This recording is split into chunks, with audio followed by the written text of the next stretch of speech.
Hello everyone, this is your educator Aisha Rashid and you are watching 7-Minute Tricks. In this video, we are going to complete 17 the most important idioms and phrases that are related to family.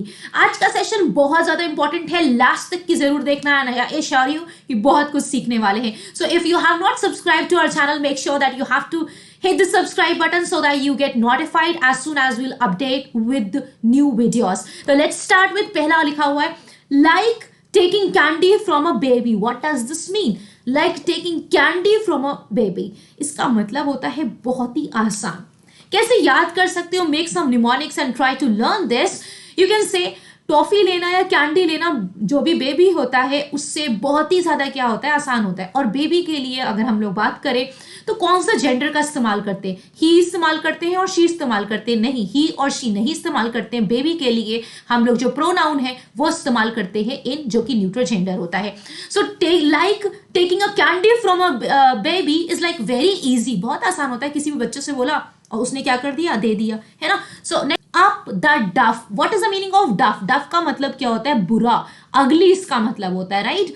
तो कैसे याद कर सकते हो? Up the डफ to describe unplanned pregnancy. एक ऐसी pregnancy जहां पर प्लान नहीं हो, ऑल ऑफ सडन हो जाए. सो अप द डफ का मतलब जो लोग अगली लोग होते हैं ना, जो लोग अगली होते हैं ना, वो प्लान्ड करके प्रेगनेंसी नहीं करते. सो वो अनप्लान्ड प्रेगनेंसी कर देते हैं. जितने भी अगली लोग होते हैं, जितने भी अगली लोग होते हैं वो क्या करते हैं? अनप्लान्ड प्रेगनेंसी करते हैं. सो अप द डफ means unplanned pregnancy. Next is helicopter parenting. Helicopter parenting means बहुत ज्यादा ओवर अटेंटिव चाइल्ड रेजिंग.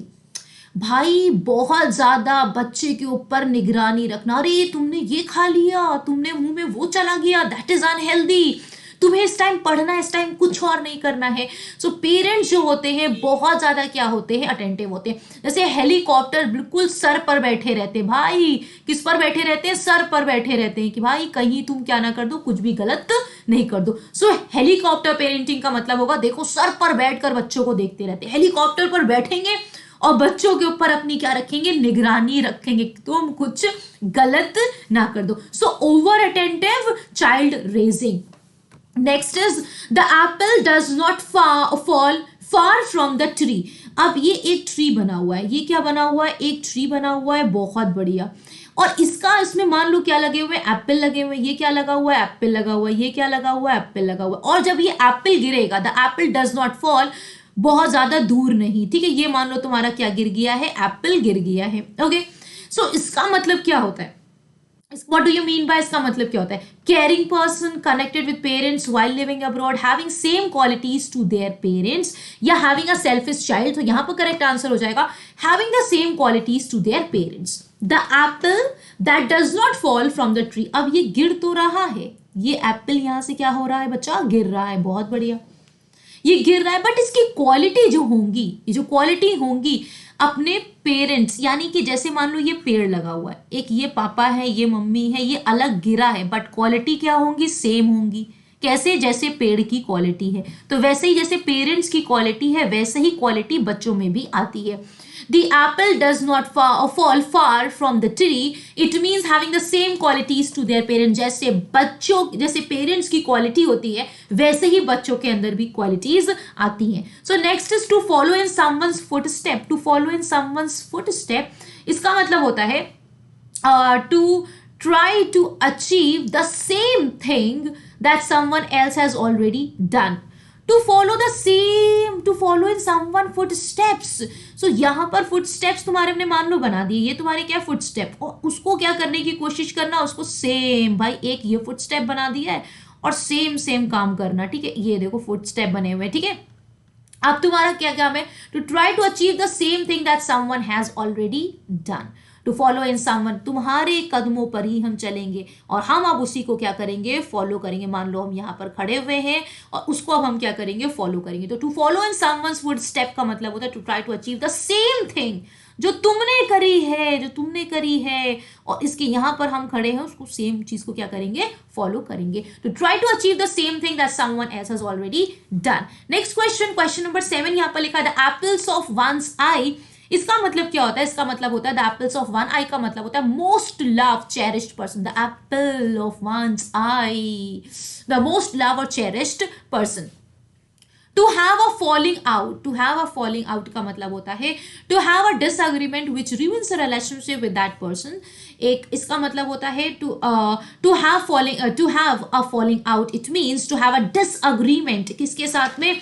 किसी भी रिलेशनशिप के साथ में उसे क्या बोलते हैं बच्चा? To have falling out. To have falling out का मतलब होता है to have disagreement which ruins a relationship with that person, जो पूरी तरीके से, रूइंस का मतलब क्या होता है? जो पूरी तरीके से क्या कर दे? बर्बाद कर दे। Next is to wear the pants, to hold the authority. What is the meaning of to wear the pants? देखो अब हमने क्या कर ली है? पैंट्स पहन लिए, पैंट नहीं होता है, हमेशा याद रखना। अब हमने क्या पहन लिए? पैंट पहन ली। अब छोटी छोटी टाइट वाली भी बना दे। अब हमने क्या पहन लिए? पैंट्स पहन लिए। अब हमने पैंट्स पहनने के बाद अब हम क्या हैं? बिल्कुल रेडी हो चुके हैं to hold the authority. Pant पहनने के बाद तुम क्या हो गए? To hold the authority, you are ready. Next is black sheep. Black sheep का मतलब क्या होता है? What is the meaning of black sheep? Black sheep का मतलब होता है someone who brings shame to their family by being different. Black sheep का मतलब क्या होता है? भाई एक शीप बनी हुई है, ये भाई यू आर ब्लैक शीप, यानी कि तुम उस फैमिली के लिए क्या हो यार? अच्छे इंसान नहीं हो, जो हमेशा बेइज्जती करते रहते हो फैमिली की। क्या करते रहते हो? बेइज्जती करते रहते हो फैमिली की। क्या करते रहते हो? बेइज्जती करते रहते हो। You are black sheep, someone who brings shame to their families by doing something. Something गलत गलत करोगे, कोई ऐसी टास्क कर दोगे जो अप टू द मार्क नहीं होगी और जिसको लोग सोशली एक्सेप्ट नहीं करते, so you will be called as black sheep. Born with silver spoons in one's mouth. भैया जब भी तुम पैदा हुए थे ना, तभी से तुम्हारे मुंह में क्या लगा हुआ है? ये सिल्वर स्पून लगा हुआ है भाई, ये सिल्वर स्पून लगा हुआ है जब से तुम पैदा हुए हो, तभी तो। सो इसका मतलब क्या होता है? born in a wealthy and privileged family. This was all about today's session. Do like it, do share it, and if you are looking for subscription on Unacademy, use this referral code Aisha10. With this you will get at instant 10% off. This is all about my schedule. You can take a screenshot. Do like it, do share it, and do subscribe to our channel. Thank you guys for watching it.